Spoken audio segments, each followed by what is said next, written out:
What's up, Seth? Good morning or good afternoon, I guess for you, huh? Evening. Evening. Okay. Right? And I was like, on my calendar, it's planned out and it says that this meeting is on Thursday. And I'm like, am I in the right one? I must be. So, Yeah, it's funny when it adjusts like that and you're like, wait, because I mean, if you're used to one thing or another, right? yeah, well, I was like, because it says that it's technically tomorrow, Mm. right? And so I was like, I hope I'm in the right one. And then I saw you guys and I'm like, all right, good. I'm in the right one then. We're in the right stratosphere. So, awesome. Awesome. How's Germany? It's good. It's good. Had a busy day today. But yeah, pretty good. Just went out, ran and grabbed some like food in the like 30-minute break that I had right after this. And then I'm like, all right, we're gonna go grab some food quick. And then yeah. And then came back and I'm like, let's go. Let's talk some land. Let's do it. Let's do it. Awesome. Welcome, Chris. Thanks for coming. Welcome, welcome. Sorry, I'm on the line trying to pay my taxes and stuff because I just got my I'm Canadian, so I got like this dental plan from the Canadian government and I just got it canceled because I didn't file my taxes for last year yet. So yay. Uh-oh. Jeez.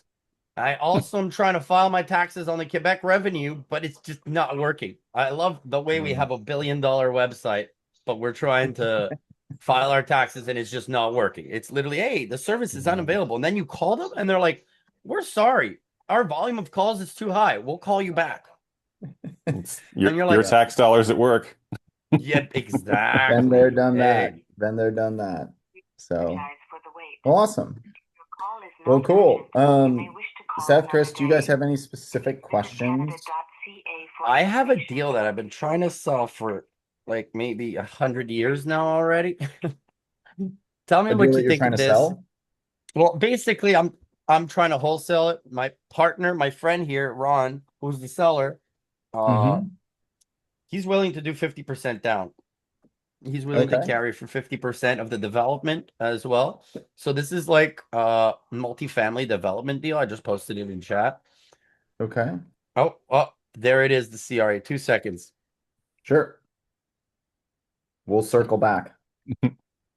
Um, yeah, I had a question kind of in regards to like comping.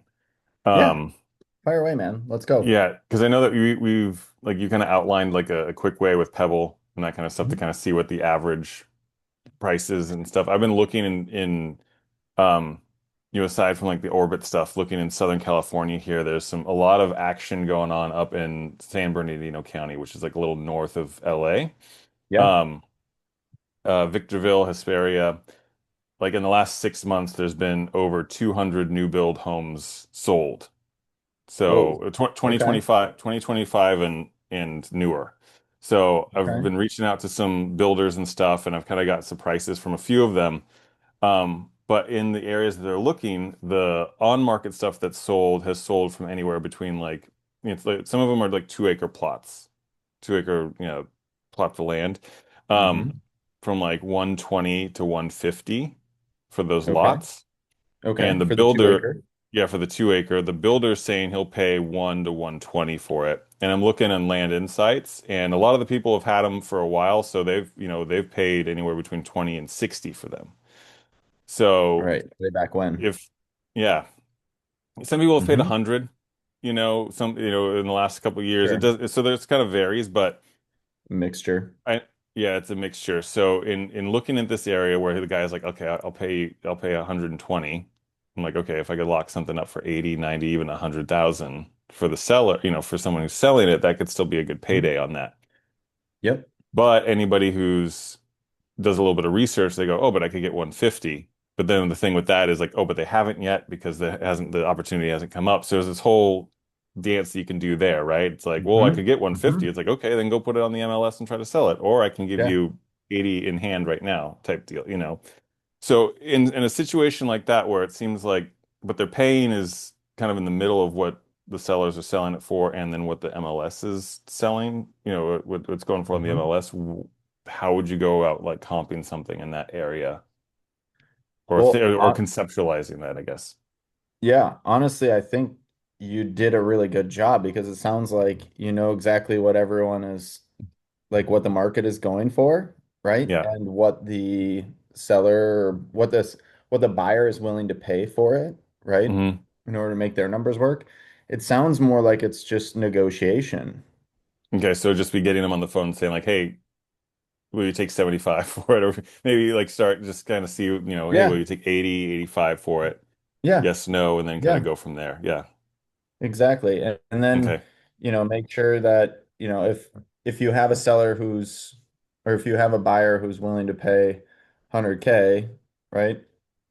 You have closing costs and all that Hmm. roughly. Well, I guess Is it's that like not one, is that technically typically like roughly. 1%? 1% of the closing?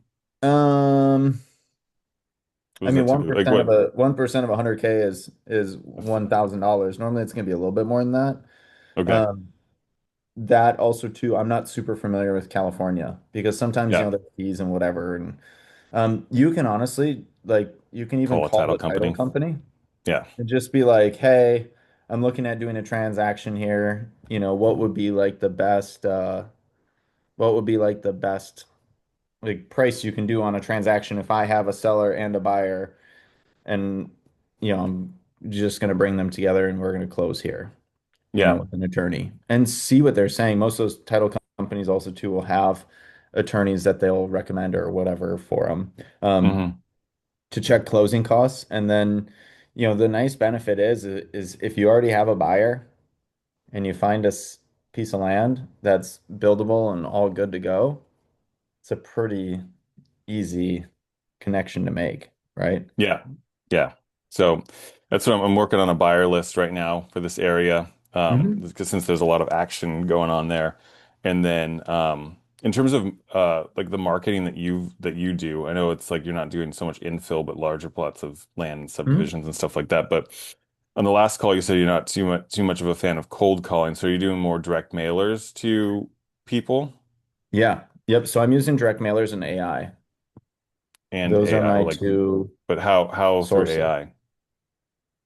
Yeah. So for AI, essentially, I'm going and checking on market. So the Subdivide that I got under contract, which I think I was telling you guys about, right? On in the airport. You, yeah, Um, you mentioned it. Yeah.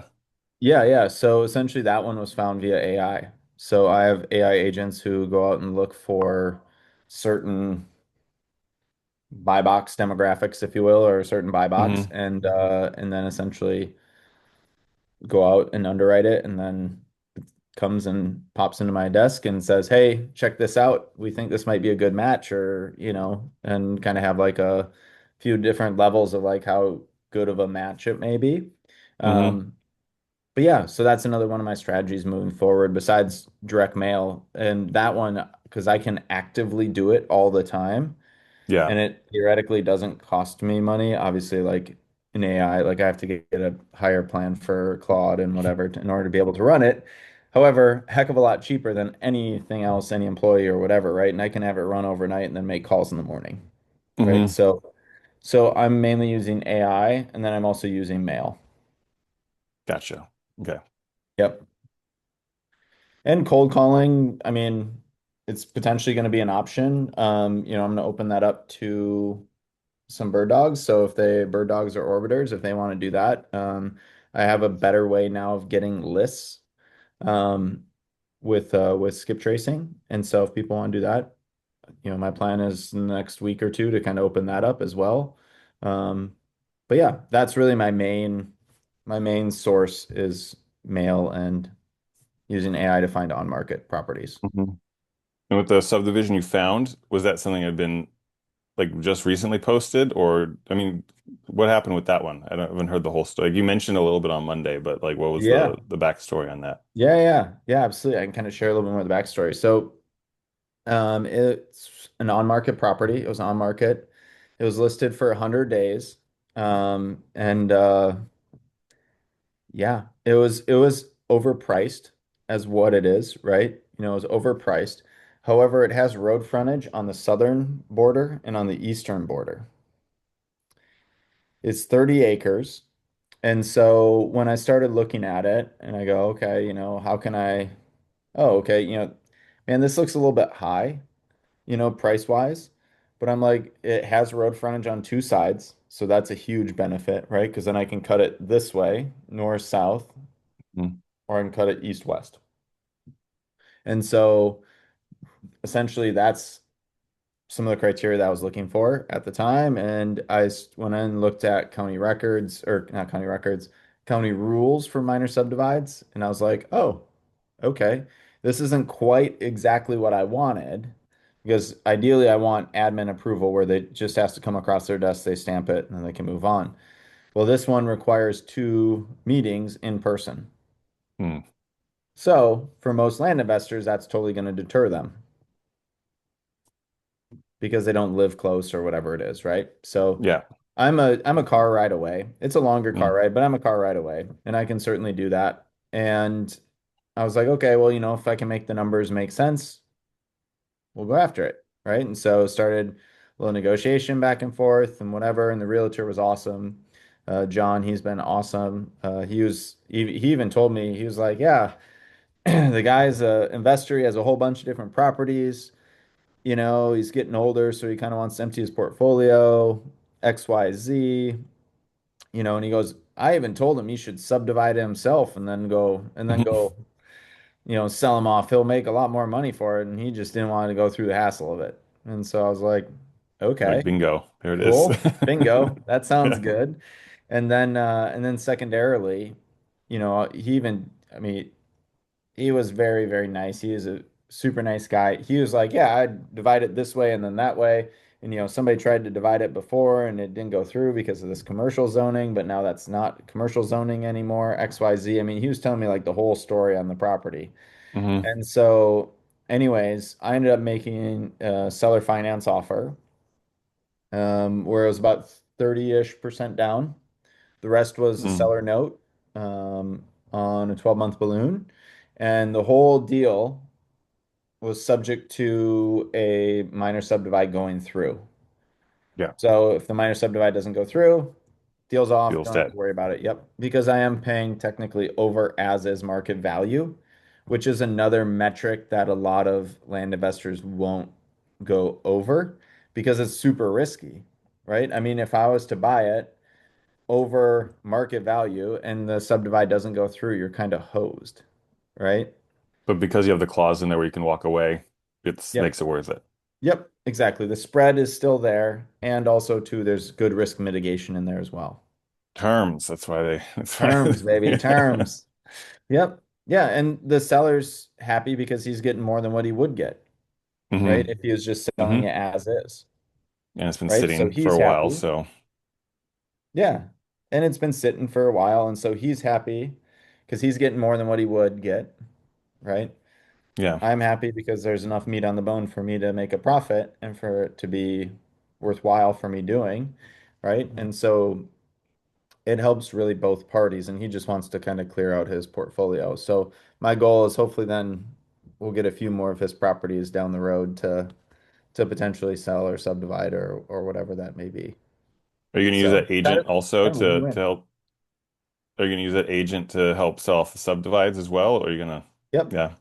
yep, 100%. So he didn't I made kind of a rookie mistake in it, and it was probably me misreading the situation a little bit. Hmm. Um, so when I talked to him, he was very nice, super bubbly, super friendly, telling me all about it, whatever. And then he was like, "Yeah, well, I can write up the contract behind it." And I'm like, "Okay, cool. I do have a contract behind it." And he was kind of adamant that he would do it. And so I was like, "Okay, cool. You know." And then in the contract, he put dual representation. And I was like, "Okay, like fine with dual representation, but also too, like in the contract also it had stuff about both people paying the fee." And I'm like, well, the margin for a second, I had another friend to underwrite it to make sure that I'm like, am I seeing this right? Has this been on the market for 100 days and it still is like ripe for a subdivide? Like, am I missing something here? Hmm. And they came in with 2,000 less per acre comps. So they came in at 18,000 per acre. And mine was conservatively was at 20,000 per acre. With a lot of the 5 acre to 7 acre, 5 to 6 acre parcels coming in around 23 to 24,000 an acre. So I'm like, okay, I'm gonna be super conservative, 20,000 an acre. And he came back with 18,000. And I was like, whoa, 18,000, it gets really tight really quick. Right. Mm, So then the margin shrinks to about 40,000 total. Right. And that's also too, then I have to start taking off all the costs of survey and soil tests and all my expenses to go out there and all XYZ, right? And so I'm going, hmm ooh, this is a lot of money for potentially this this parcel. And so I asked him not to represent my side. And of course, that was probably like one of the biggest mistakes because he said that he would have gone and done all the hearings and all that, and I wouldn't have even had to show up. mm. So, yes, and I got really nervous because my buddy came back with such low comps, right? And so I was like, holy cow, this is really thin. I'm not even sure, like, this is gonna have to be a self-funded project, which is fine, but then this makes me a little bit more nervous because the margin shrunk significantly, right? hmm It's a 30-acre parcel and $2,000 per acre. That's $60,000 that all of a sudden disappeared because he comped differently.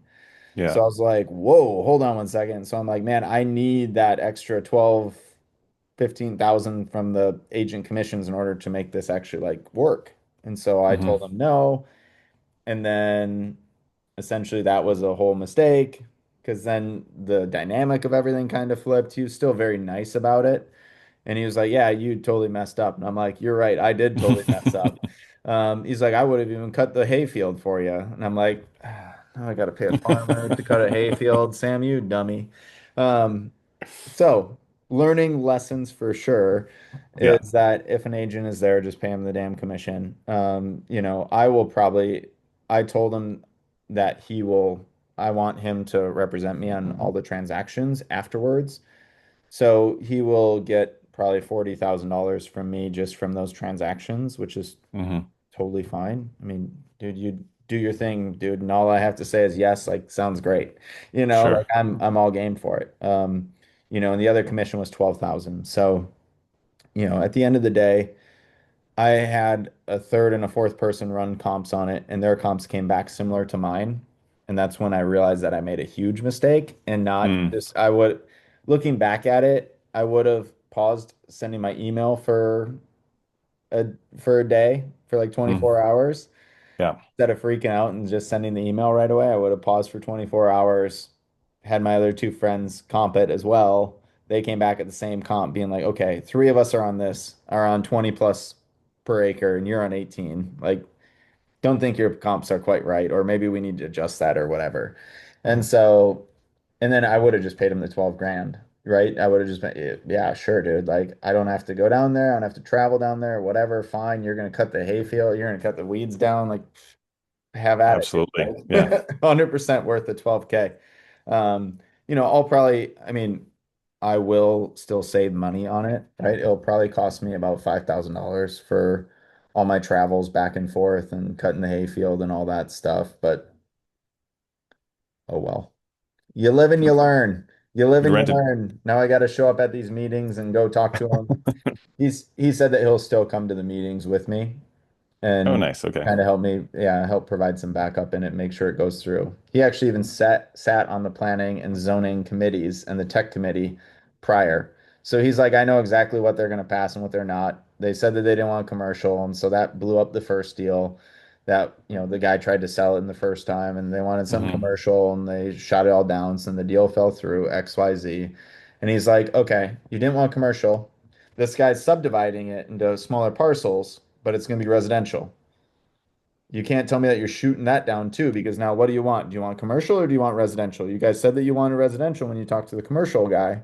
Yeah. How would you say you want commercial when the residential guy comes around? Like, you're not making sense. Like, you want a residential. Here's a guy who wants residential.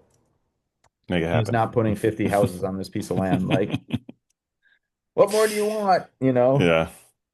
So So, anyways, that's this a little bit more of the story behind it. And of course, my biggest learning lesson out of it was, stop being so cheap and don't freak out, Sam. But all Cool. the more important though to have second, third, fourth set of eyes on a piece of land because I comped it at 20, he comped at 18. Okay, fine, 19 is kind of the medium, right? But I'm like, man, if you were It's comping still at 30 grand. 18, Yeah. yeah, that's still 30 grand, right? I'm like, whoa, there's still significant chunk here of difference. So anyways, we'll see. My conservative is 20 and that was probably really conservative. It'll probably go closer to fire sale in my mind is 20K Hmm. um, per acre, and then it'll probably go. One of the comps just sold for 28 an acre, so that would be fabulous. If they all sold anywhere close to that. I mean, I'll take 20, 20. I'll take 24 all day long. I'll take 22 all day Hmm. long. You know, but but yeah, so that's kind of like the subdivide. It's in Indiana. Let me get through a little bit more due diligence, and then I'm happy to share it. I'll kind of show everyone what's going on with it, how it works, how I cut it up, how I talk to planning Yeah. and zoning committee and all that stuff too. So Yeah. right now I'm just First, like in the middle of getting everything it, like I contacted soil scientists and got the surveyors and XYZ. So it's just kind of been a little bit of chaos. I need to make sure I'm not missing anything first, and then I'm happy to share all about it. So, cool. That's yeah. exciting. Yeah. Super exciting. Super exciting. Awesome. Casey, good to see you. You're back. Do you have an update? Yeah. So I found out that piece that I told you about last week. Uh-huh. Can, It can you was give everyone like, a super quick, like 20, 30-second synopsis if people weren't on here? yeah. So I live in Alaska in the summer and I live close to like the Air Force Base and military bases all around, and they're all growing exponentially in the next year or so. And there's like this major housing shortage. So, anyways, there's 10 acres for sale right outside of one of the bases. And so I called on that and I And found out that it was a mobile home park.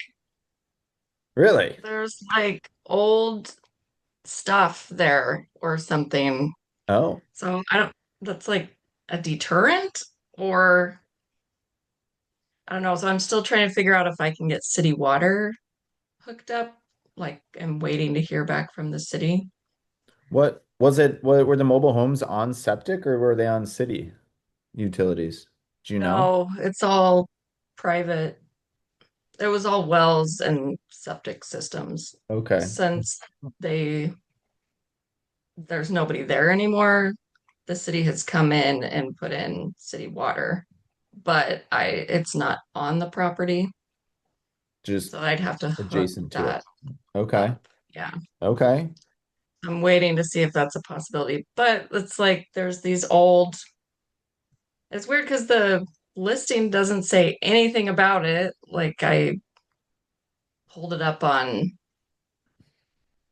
the Google map with the where you can see the structures or whatever. Hmm. And I felt Well, like that was a deterrent though. Like, oh, so I'm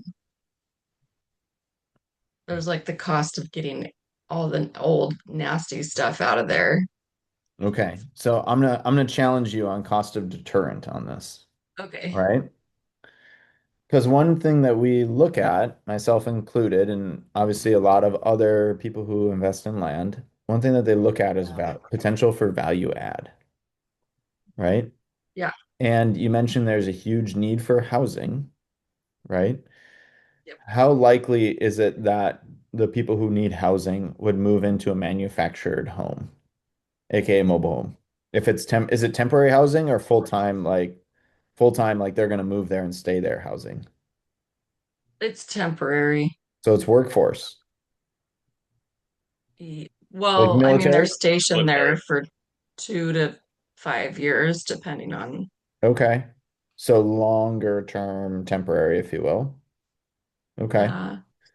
and there's no housing. How soon do they need that housing? Because what I'm trying to get at is essentially if you can have a mobile home park on there, right? Or essentially get a community of mobile homes and it's all military. Like I live just south of a military base. Now we lived in a house. They were building all these houses pretty much for the military base. We just happened to move in as well. We were one of like two people in there in the whole community Yeah. in our area who like what wasn't military. The other guy worked for USPS, so he was also government. I was like the only non-government guy there. But anyways, all these families will move in. And I don't know if it's families moving in or I don't know what it is. What I do know is that 2 to 5 year span, oftentimes they can get families in there instead of just single guys or gals, right? And so Yeah. mobile homes probably become a little bit more challenging there. However, if that's the only form of housing, and if the military base says, hey, yeah, we would 100% just fill you with people, that might be a really, really good route to go. So do you have any contacts for the military base? By any chance? No, but I mean, I think I can become resourceful. I guess so. It's like these old septics that are in there. Mhm. Like I'd still probably have to put in new ones, and like the Maybe. city is just for water. That's if they'll let me connect it. But I see what you're saying. Like it would be more like tiny housing in Fairbanks. It's like last winter, it was the coldest winter on record. It was like 100 days of like 35 below or something crazy. So like the Mhm. typical mobile home wouldn't work. Like it's just not warm enough. Yeah, I So, wonder if they have. Let me look up something here. A mobile but home like could potentially tiny houses. work, but it just needs to be really well insulated, right? So let me check and see. Yeah. There's something. Here you go. I'm just gonna show this really quick. I don't wanna. I'm not trying to blast them or anything, but there's a. Because I actually talked to them and it didn't work out very well, but they have probably the best option of it. So let me share my screen real quick. So there are these container homes, and essentially it's like a duplex, right? So this Mm-hmm. wall essentially separates them. And so you have like a family living room, you have a bathroom, and then a little bedroom. And then on the other side of the container, you have a little family room, a little bedroom, or a little bathroom, and then a little bedroom again, right? And so it Mm-hmm. kind of looks like, Real cute.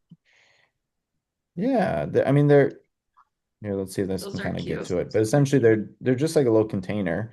And I'm Yeah. wondering, I mean, don't look at that price. We can figure out much better terms than that. But they have like it's just a little mini house. And we were actually looking at it on an RV park and we were looking at it to put because we have a lot of workforce housing. Here you go. Here's a picture of it. So door here, and essentially it just splits the two, right? So trying to find something like that can certainly be buildable. And There's go ahead, Seth. I was gonna say there's a guy that I've been talking to who's in sub two. He has a company that does basically a container mobile home. He ships them over from China, and they fit inside a shipping container. It's a one bedroom, one bath essentially, and he said all tariffs, everything, getting them over here, they cost around 25 to 30 grand that he can get them over here. He does a lot Yeah. of infill for mobile home parks, and so his name's What Lawrence. what what company is he working with? Because I believe I spoke with someone. Do you think you could send me over everything about that? Because I have people that are looking to infill their RV parks with tiny homes. So and that's Yeah, basically what I do. I try to look for deals coming in from China, but if he's already got them at 26,000 landed, we get something them like at that around that we get price. them at Yeah. like 12,000 plus shipping, it comes up to like 27, 28, 30. So we're a little higher. It all Hmm. depends which ones. The ones that we are looking at are the ones that are duplex side by side. I think his are single freestanding ones, Okay. so it'd be just like a standalone mobile home. But Mhm. yeah, I can try to That's find his interesting. info. Yeah. Yes. Here's my email. I'll post it in chat. Yeah. Sorry about that I completely missed earlier. I was just on the phone with the government, and as That's usual, you don't get nothing resolved. it's all good. We'll circle back to that for sure. Um, so Casey, I mean that's one thought process, right? Is that, you could potentially go in there and make it into a workforce housing park, if you will. Um, and now Alaska, yes, you're right. Like the cold is what you really need to be worried about, right? So making sure they have adequate insulation and stuff like that. But those are all minor details that you should be able to like pan out and figure out. And if you can, I'm happy to help you with that too. Um, because I mean, there's a ton of people who do these container homes and stuff like that. And so it's more just a matter of figuring out exactly what you need and then figuring out the price behind it. And also too then the capital behind it as well, because a lot of these people don't finance it. It's all cash. So there's there are some hurdles behind it. However, if the military and the government says, "Hey, we'll pay you," I don't know I have no idea what rent is in Fairbanks, Alaska. It's probably like a one bedroom is Yeah. anywhere from 1,200 to 1,700, probably location and If you stuff like say, that. "Hey, every one of these I'll get 1,500 bucks for. I'll give you a group discount and do 1,500 bucks per side or whatever," or even even 1,000 bucks per side, and you get one of those duplexes, right? So now you're at 2,000. The finances definitely work out. So that can certainly be something to take a look at. And then that essentially stays more military-ish housing, and it's more like a mobile home park, if you will, um, just with some of those homes. And so happy to kind of help walk you through that process as well. It sounds like the next step might be to go and check and see if there's city utilities on there. Yeah, Would be great. And yeah. then also too checking to see if their septic, how old it's been, when the last inspection behind it was. See how many pads they have or had there. That would be super beneficial as well to kind of see, hey, there's 20 pads here. I don't know. I don't know how they space it. But I think there was probably like maybe five. okay, Like 5. they were kind of Cool. spread out on the 10 acres. So Sure. Sure, sure.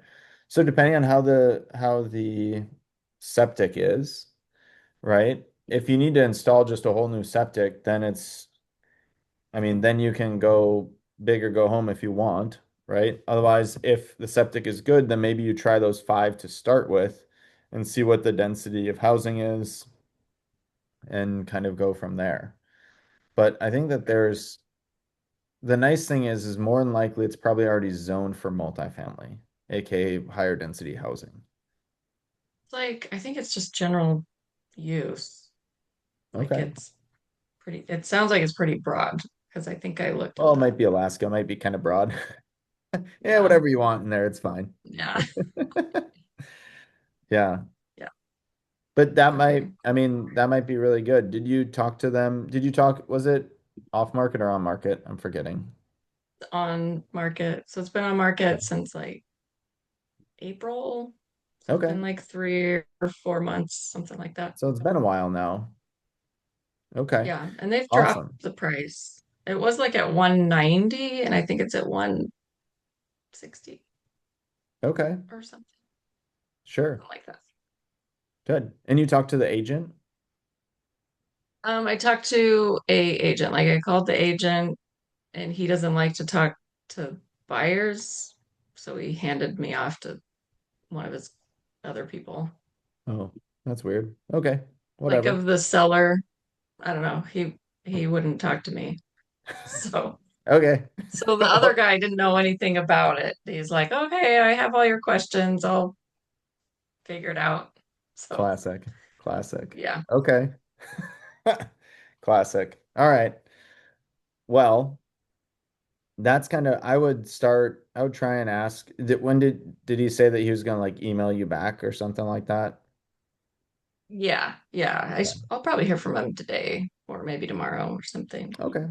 Sweet. But and then I'm supposed to hear back from the city today too, See, hopefully. you're on top of it. I love it. Love it. You're working it. Yeah, just one step at a time, right? One phone call at a time, and you just keep moving the needle and gather more intel on there. I would also too ask if you haven't already about the septics and when they were last checked out, Okay. because that would be and like what the condition of the hookups are. Okay. So as far as like contacting somebody on base about housing, has Mhm. anybody had any experience with that So I've in this actually on this dove call? super deep into that before, trying to get crash pads. Have you ever heard of that before? Crash pads. So essentially around the pilot training schools, these pilots come in and they essentially have crash pads. So places where they'll come for the 6 months or whatever. Normally they just Airbnb or they get a hotel room. Um, Yeah. and so, but it's a rent by the room concept is what it is. And so trying to get a crash pad is something that all those pilots need. And so normally for the base, it all depends, right? I don't know how strict they are up in Fairbanks.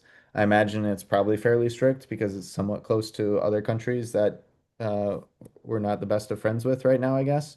Um, and so what I do know is that Luke Air Force Base, which is where I was doing that in Phoenix, is a training base. And so they're pretty strict about who gets on and off of that base because it's training and because there's a lot of tech there and a lot of high ranking people there. Um, but there normally should be a phone number for the base. There should be a phone number for the housing department of that base. And you can just Google it or use AI or whatever. Say, hey, give me contact info. This is what I want to do. Give me contact info. I'm trying to find housing for soldiers, whatever it is. But there normally should be a housing authority there as well. And there's normally a phone number within there. And then there also too might be a civilian portion of the housing sector for that base for essentially helping think of them as they're kind of like the middleman trying to like, hey, the military base says, hey, here's all your stipend. Those are the people who you contact on the military base. They say, here's your stipend, here's how much you get per month. And then there's another company that's in the middle. Think of them as like property management, but they're not property managers. They're just essentially placing the soldiers. And so they'll say, "Hey, military says, "Hey, look, we need houses for 200 soldiers." And they say, "Okay, no problem." And then they go out and then they start advertising all this and getting investors or landlords into agree to these type of contracts. And so they're kind of think of them like the middleman. So sometimes there's a civilian housing authority that works with the base. Okay. Yeah. So there's that. I would also too try and see if you can figure out who on base makes that decision. That will really Okay. help you. Because if you can figure out who makes that decision, they're the ones too who also like, here's a list of all the places that you can stay, and they can put your name at the top of the list. Because those Okay. soldiers are incredibly lazy and they just call the top one. Yeah. Just saying. Yeah. Like where this Okay. property is, it's in this area called Moose Creek. And I know of three fourplexes like in within, a mile that like they have a waiting list Yeah. of that want to move in. So Yep. 100%. All those guys want to get off base in any way, shape, or form. Any way, yeah. shape, or form. As long as their housing stipend covers it, they want to get off base. I've been Okay. around enough military guys and gals to know that for sure. And sometimes too, there's also a percentage too where they can only allow X percent of the people on the base off base. So just know that. And they have what's called A rates and non-A rates. A rate is when they have enough demand, and so then they pay a higher amount because they just need to house people.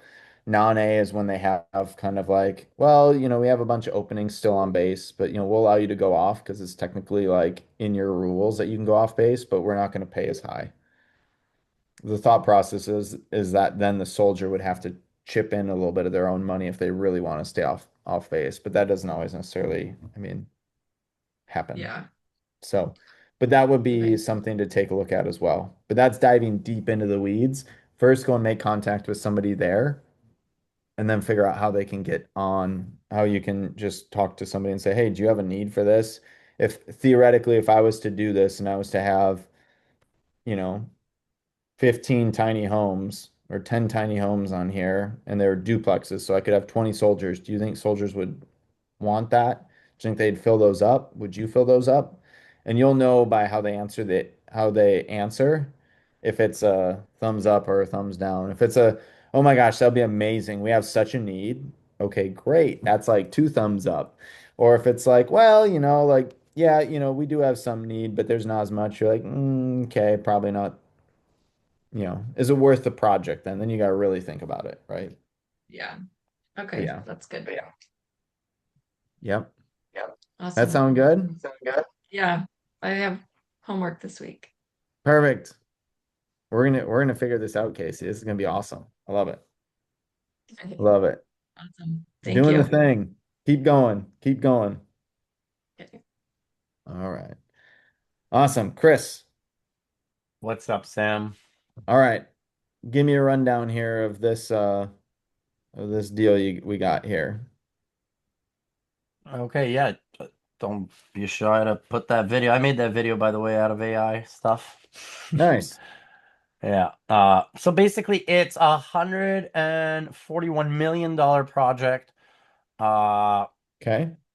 480 units. It's a planned multifamily development. The order's already development order's already been filed. It's right now he's going for 100% of horizontal infrastructure. So he's gonna right now it's only built at 80%. Right now he's gonna build out the full 100%. He just got the order recently for it. So there's also that's being, added to it. So that's very, very interesting. Uh he's willing to let it go at one wheel. Like people can start with just one wheel, and that would be, I think, I think he's ready to let it go at 1.9 million, and he's willing to do 50% down. Okay. So it looks like here's the wheels that you're talking Yeah, about. exactly. Yeah, yeah. Okay. Can you explain to people what you mean by horizontal work Okay, being so done? basically the grading, the water, the electricity, has all been done about 80%. So that is like basically all the basic water supply infrastructure, power infrastructure is all in place. Okay. Are the roads in place as well? As you can see from the picture that's up there right now, it's currently not paved roads, but yes, there are roads, but it's like dirt. Okay.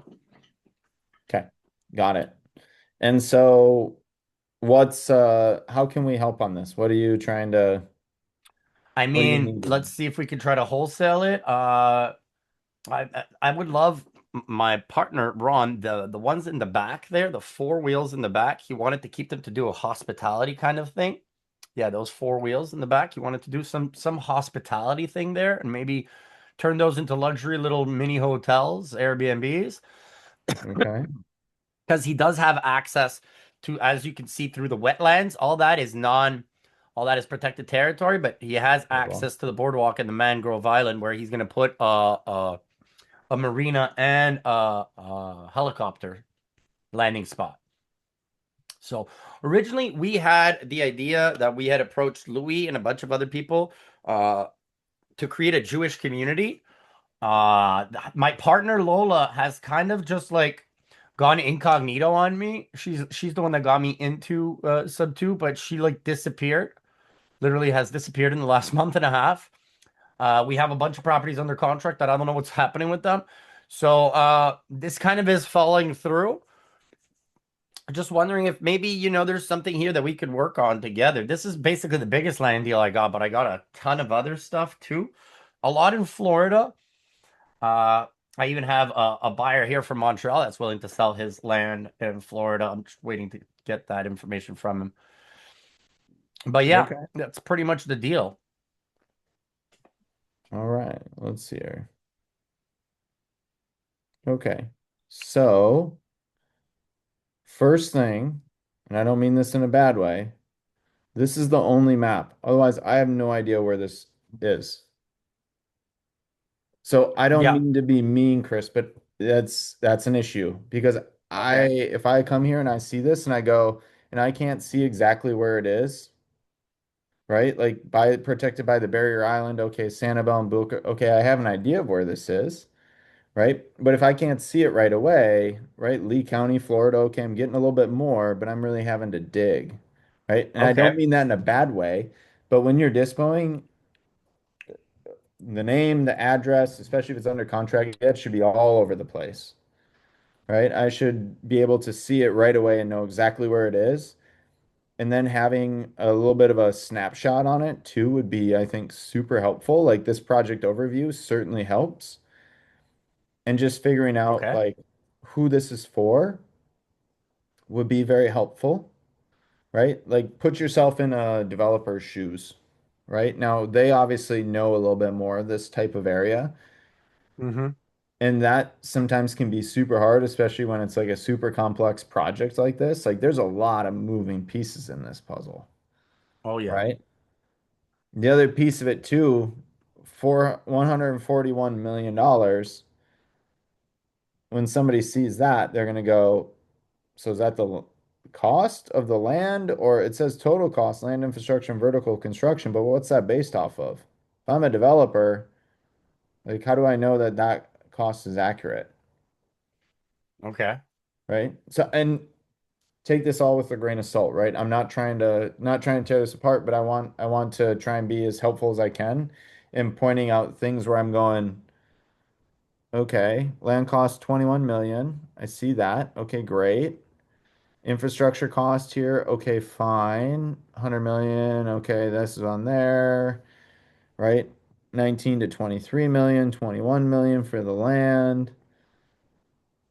I'm taking a look at this real quick, right? Trying to figure out exactly where everything goes and then potentially where to see essentially the deal, right? Like where's the payout, where's that, that kind of thing. The challenging piece with a large piece of land like this, it's $21 million, right? If we go on the high end, right, we're going to say it's going to go $25 million for the infrastructure, right? You're at $46 million.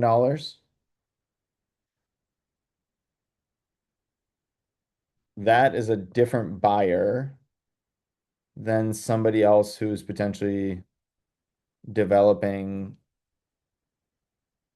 a small subdivision or developing, a single family home or something like that, right? You're getting starting to get into a little bit larger cost. Have you approached anyone in particular about this deal, or how have you tried to dispo it so far?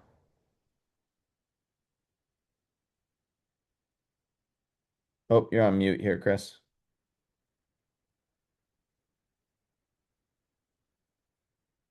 he on the phone with somebody? Sorry about that. Yeah, I'd gotten a quick call. I just hung up. Uh, yeah. What was the question, Sam? Yeah, so essentially, if you have these high of costs, what have Yeah. you done to try and dispo it thus far?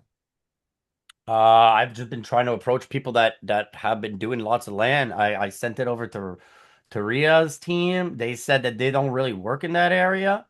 Hmm. Uh, and that this wasn't in their buy box. So other than that, I really haven't figured out who is working with land right now in sub two that we could possibly do this. And then I saw your post, the land deals. I was like, whoa, cool. There's other people doing land. Hey, let's do it. Let's join the.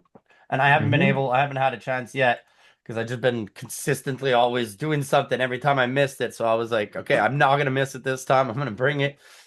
And Gotcha. Have you talked to any developers? Because that's your buyer Yes. here. It's probably not other Yes. land people. It's probably developers. I've called every developer that develops in Florida that I think I like pretty much on the internet, and What did I've they hit a say about it? wall. I haven't been able to reach anybody. It's like talking to a,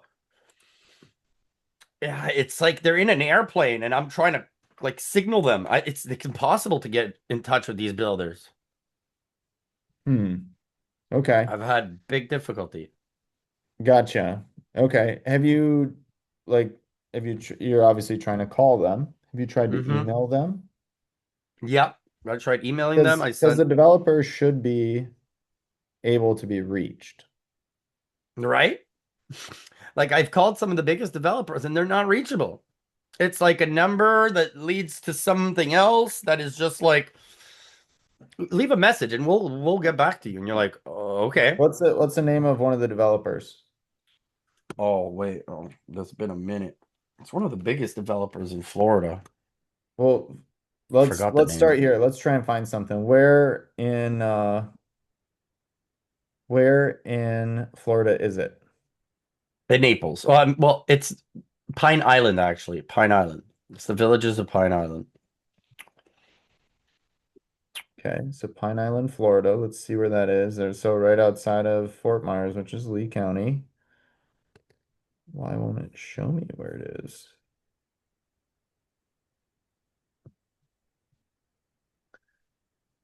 All right. Is there anyone else in Pine Island? Like, What do you mean? has anyone else developed on Pine Island before? Looks like I there's a have no bunch. idea. I have no idea. That's a good question. All right.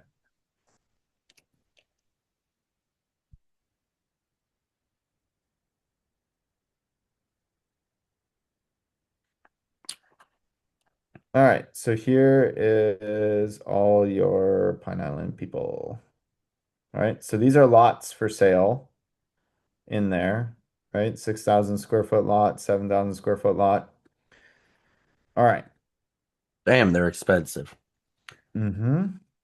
It's Florida on the coast. Florida on the coast. This is north of Tampa. Is that right? Yeah. Okay. It's right like 30 minutes from Naples. Naples is like way down here. So then we're not looking at the right Pine Island. It should be the one right next to Cape Coral.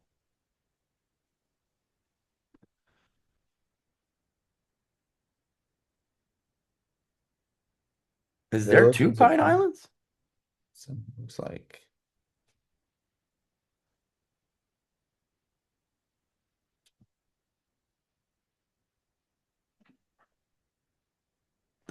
Mm, Okay. All right. So, Oh, okay. Okay, there's four of them, huh? There's four Pine Islands. Okay, I yes. didn't know. So, here is inherently one of the issues. If you're a developer and I can't find this, Mm-hmm. they're not going to spend their time going and finding this. And I don't mean to be, again, I'm not trying to be mean here, but they're probably not going to go and try and find this. The main reason Mm-hmm. being is that these developers, especially right now in Florida, have so many deals coming across their desk. They only want to take the very juiciest of the juicy, right? Yeah. Right now, Florida is severely down market-wise. Land, housing, development, everything. Things are sitting in Florida. Uh-huh. Number one, that makes this really challenging to start with. Number two, I can't find this place.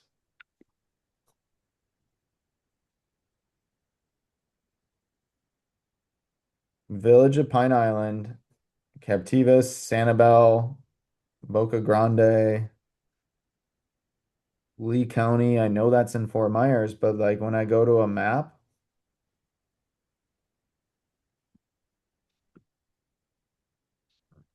That's really weird.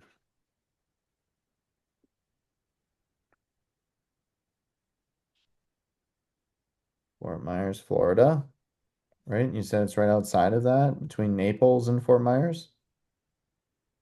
I think it's before I mean, here's Tampa. Sanibel. It's before Tampa, no? Well, Tampa's north of Fort Myers. So here's one inherent issue. We need to know where Okay, the yeah. land is. It's right there, Cape Coral, Naples. It's right where the Fort Myers thing is. I think you had it right there. Yeah.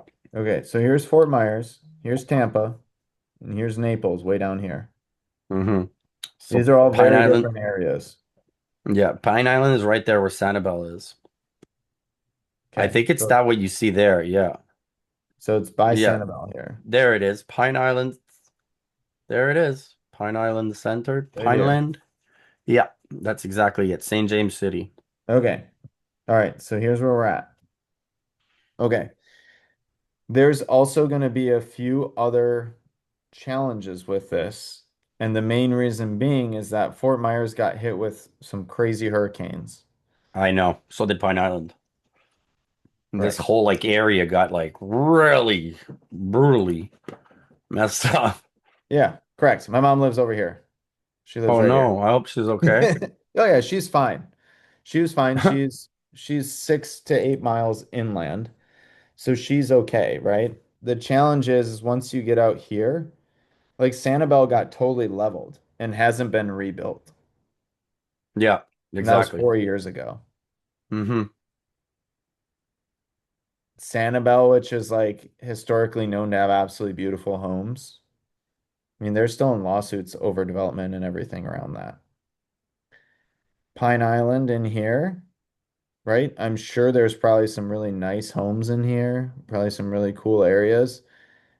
It's just going to be really hard to dispo that property, right? Yeah, right. Exactly. So that's a challenge. So St. James City, Florida. We're gonna figure out where, do you know it's north end, south end of Pine Island? Do you know where on Pine Island this is? This is right in Pine Island Center. Okay. So somewhere in through here. Yeah, that's where the refuge is where the main like bridge and everything connecting. Okay, here's the main bridge. So in Uh-huh. through here. All And right. that's exactly it. Yeah, it's like where the mangroves are. Yeah, where your cursor is now. Okay. So it's somewhere in through here, right? Yeah. All right. So there's a few different ways that you can go about this. One is you can go sold, right? And see if you can find some sort of new house that was sold, right? Does this look like it's new? Built in 2003. No. That's a lot. Property types, homes. And essentially you can go in here and you can try and figure out like Who's these been all look building brand like new homes? yeah, you can figure out if anyone's building brand new here. What else would you call this area here?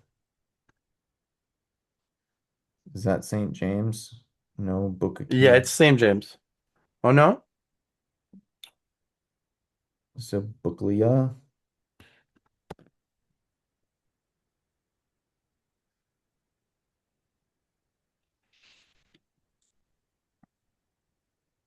Have you tried calling Sterling Homes? What about Yep. Stearns? I did call Sterling. JF Smith? I think I did call JF Booklia? Smith. Not sure, but it Okay. rings a bell. I called so many. I spent like 3 weeks on the phone just calling Yeah. every builder I So could find. so why did they I know did you get a hold of anyone? Nope. Not a single. I got a hold of one builder, and then that builder said that they weren't building right now any projects at all. But this was interesting. But they weren't building any projects at all right now. Sure. And I was like, Okay. wow, okay. Got it. So this is going to be really challenging for a couple different reasons. I already mentioned a few of them, right? The hmm hurricanes, insurance on this island is insane, Insane. right? Insane. Plus So flood you insurance too. I was like, wow, right. okay. So once we start looking at this, yes, this looks great. Yes, there's some potential profit here, right? the challenging piece with this is, are these little tiny homes? Uh, what do you What mean? are No, these? no, these are multifamily fourplexes.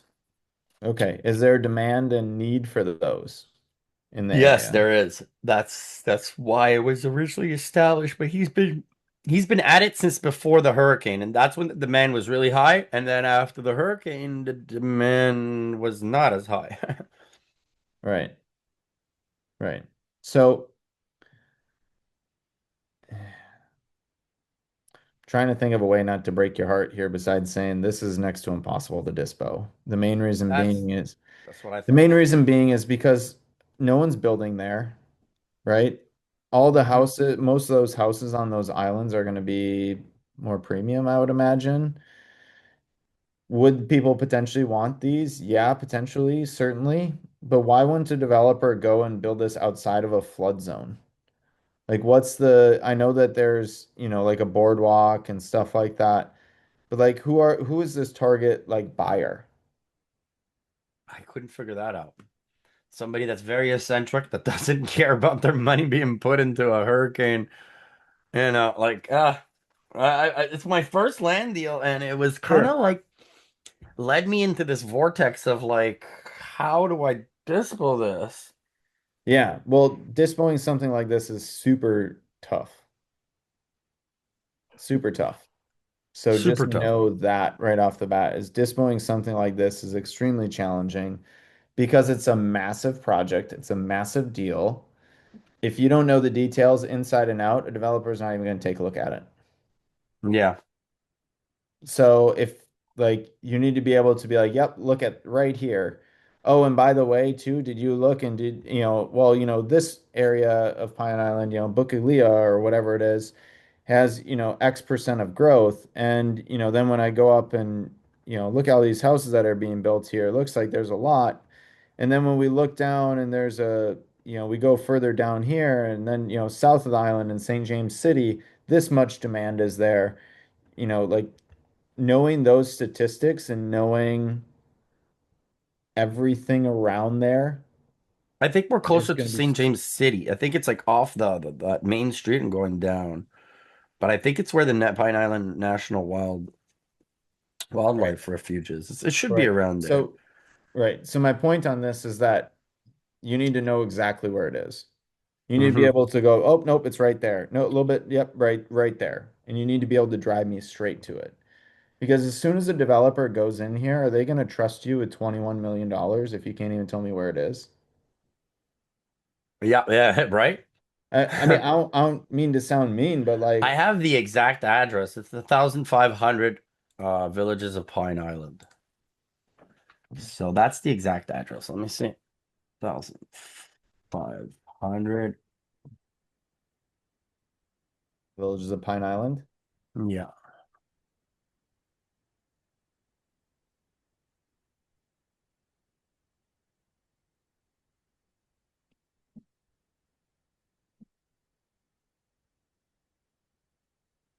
Hmm. Still not pulling up. The point It's like being it's here, still not pulling it up. right. So the point being here is that if you're going to sell to $21 million piece of land, you've got to know your details, right? If you're selling Hmm. a $5,000 piece of land, yeah, post it online and somebody will buy it, right?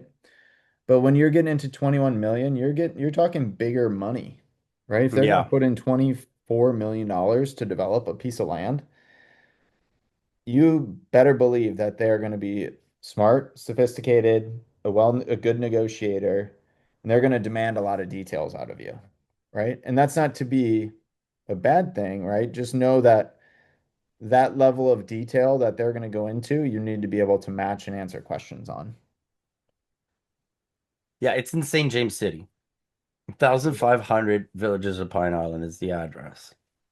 Okay, I just sent you the website that he had built. But yeah, sure. no, you're right. I have to like try to really, it's my buddy Ron. I have to try to get this. It's 5,100. Sorry, 5,100 Island Villages Circle, St. James, Florida. Hmm. There you go. There we go. Physical address, mailing address. Great. Awesome. So these are things that you're going to need in there, right? There's also too, you need to show demand, how much Mm-hmm. demand is in that area. You need to show different potentials within it, right? And showing, I'm assuming this is Mr. Ron. That is Mr. Ron Abood. Yeah. And is he the person, looks like he's a Yeah, broker? he's a Okay. broker. He's also a developer. Okay. He's Why the hasn't he done it? developer.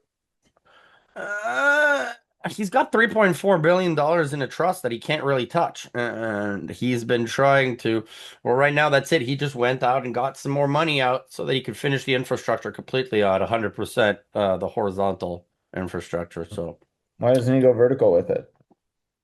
I don't think he has enough money, to be honest.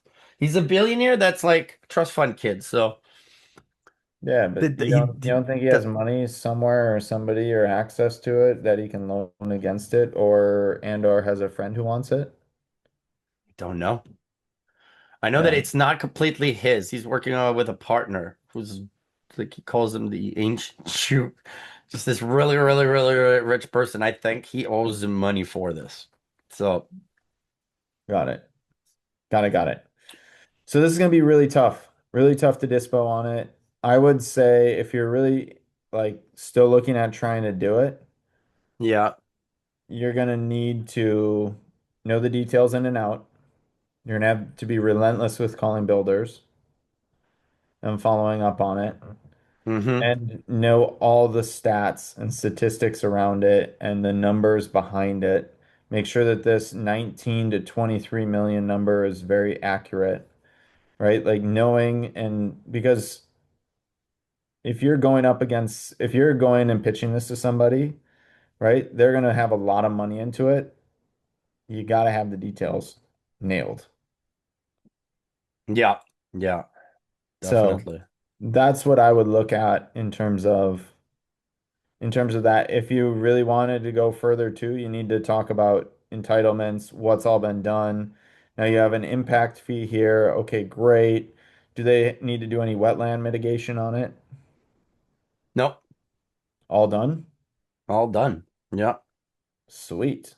Great. You should be advertising that because Really? that's a, Okay. yeah, That's a big, big bonus. yes, because wetland No mitigation mitigation, to be done. yes, because that can be literally millions of dollars of work being done. Yeah, yeah, The yeah, yeah. value. Literally, he spent already like millions and millions and millions for entitlement, for mitigation, for everything, for Mhm. development orders. So it's Yep. ready to go. I think Yep. it's just that that's it. He was at like 80%. He was like, "Oh, this is costing too much." And he just probably like put a stop to it. And now he's like, "Oh, screw it. If I want to sell it, I'll just build out the rest of the infrastructure, at least the horizontal." Yeah. I mean, between that and the slowness of the market, Mm-hmm. yep, that's tough. That's tough. That's tough. So Oh, hey man, if cool. you know anybody, if you want to JV it with me, I'll be glad to share that profit. You know, it's a lot of money. If we do Yeah, manage to find somebody, it's a lot of money. absolutely. Absolutely. I will keep my eyes and ears peeled. I don't know anyone who's developing in Florida right now because the market is so Yeah, bad. so So, especially that area, Jacksonville, maybe. I've seen lots of people like fixing and flipping in that area, but it's different than builders, development though. yeah, developers are scared right now. Hesitant, cautiously hesitant. Very hesitant. Yeah. Awesome. Cool. Do you have any more questions, Chris? Seth, do you have any more questions on No. land? Anything land today?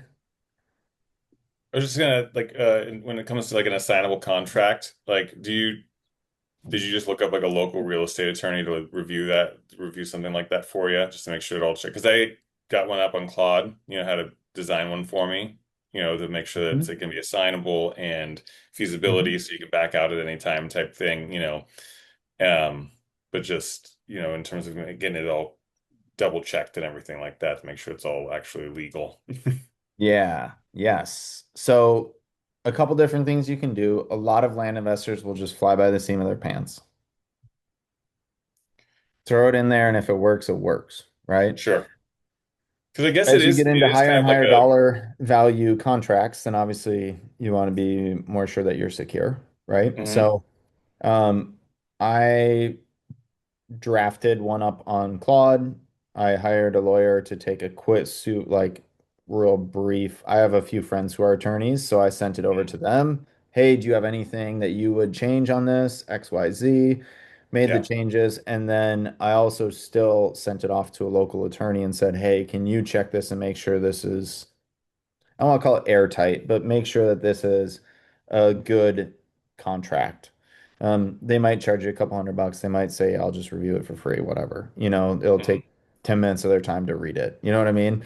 Um, yeah, I think it personally, it's to me, it's pages. worth it because I want to know I'm good.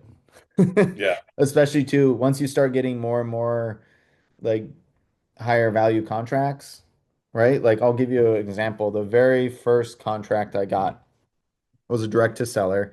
The parcel was back off a road, but there was a gate to the road. But it Mhm. was it was a public road, whatever reason there was a gate there. And the seller lived right next to the gate. And so the seller, I think I maybe I've told you this, he would zip tie that gate to Yeah, I slow think you people posted about down. it or something And like then he that. Yeah. tried to go around me to try and essentially, oh no, that's not under contract. No, I'll just sell it to you. And he Yeah. would 20,000 less than what I put, right? So enough to make it valuable for him, but enough of a spread where he would still make more money than what he sold to me. So Yeah. there's just be careful of that. That's why I want it. Like my contract is airtight on that in that sense, right? Where I could have legally said, hey man, you can't do that.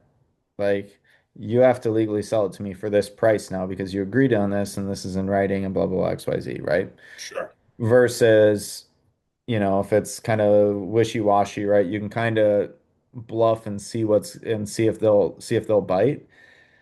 But, luckily that was, I mean, it was an assignable contract. We ended up actually not finding a buyer, which was really unfortunate. We had two buyers fall through on it, which kind of sucked. But that's another like thing that happens on those. In the sense that, I wanted to like it does pay to have the contract Hmm. properly written. So you can't be, yeah, circumvented in those instances or anything like that. But Yep. because once it goes into title, then they have their lawyers and everything and take a look at it, and then they take care of the rest, right? So once it's in their hands, and Mhm. it's like, Yeah, kind of. I never rely on title. okay. I rely on title to look who owns the property legally. And even then, But like, don't they transfer over the title to the new person though, right? hmm Okay. yep.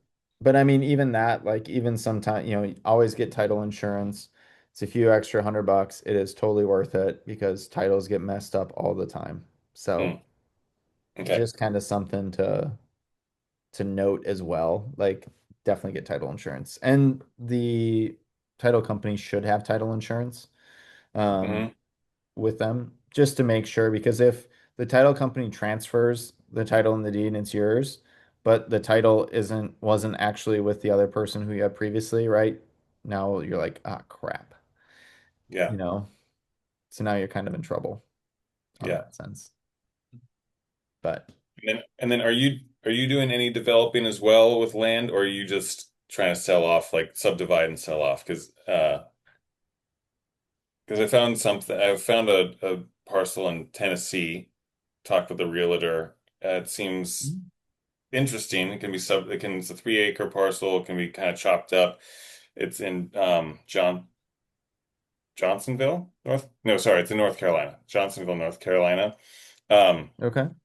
Close to the coast there. It's just that it seems like a development opportunity. So I just wasn't sure if that's something also that you tackle or if you'd like have people in your network that would be interested if it made sense. Yeah, 100%. I mean, um, do I develop currently? No. Do I want to go and develop? Yes, down the road I do. Sure. Right? That would be something more down the road. Again, much more complexity and everything within there. Hmm. Um, in terms of subdividing, yes, I obviously definitely am interested in that portion of it. If there's a way to value add into it, I would be interested in it, Hmm. right?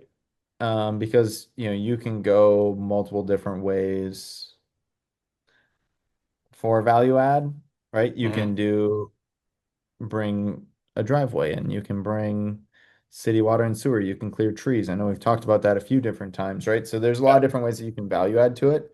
Um, or just even like straight up like subdividing, like what I'm doing on one, right? In the sure. Indiana parcel. So if there's an opportunity to add value, yes, I would certainly be interested. And I do know a few different developers in North Carolina and Tennessee. Cool. Yeah. Yeah, yeah. They mainly do one off, two off homes, right? So they're not the big giants who are going to do a 80 parcel subdivide, but No, or this, 80 yeah. parcel like entitlement, but they'll do a Mhm. minor subdivide. They'll do five houses or something like that. So, It's especially in kind of East what Tennessee, I got a guy who's like, yeah, give me everything you got. I'm like, it's sick. kind of like what this would be. It's either single family or maybe duplexes or maybe two Sure. duplexes per lot or something like that. So that's what the realtor was saying. I need to do a little more research on it, but Yeah. Yeah. Absolutely. Happy to have other eyes on it too. If you have questions about it as well, just let me know. okay, cool. Happy to help. Sweet. Awesome. We'll call her there. I'm going to go and attempt to get some sleep and attempt to get on the time zone here, which I know sounds weird. But thank you guys for coming. Thanks for making the Germany episode of Dr. Dirt's office hours. I appreciate it. And International. the international version. Um, Let me see here real quick. I'm pretty sure I'm a no-go on Friday because the time change is going to be wild. Yeah. Um, yes, Friday I will not be able to make it because it is 4 p.m., which is right in the middle of the race that I'm at. So I will not be able to make it on Friday. However, we will resume the following Monday. I believe I will be extremely jet lagged on that one, but we're gonna make it work because I'll be flying back in, so should be good to go. So I will see you guys potentially next Monday. Cool, man. Have a good one. Awesome. Cool. See you See ya. guys. Thanks.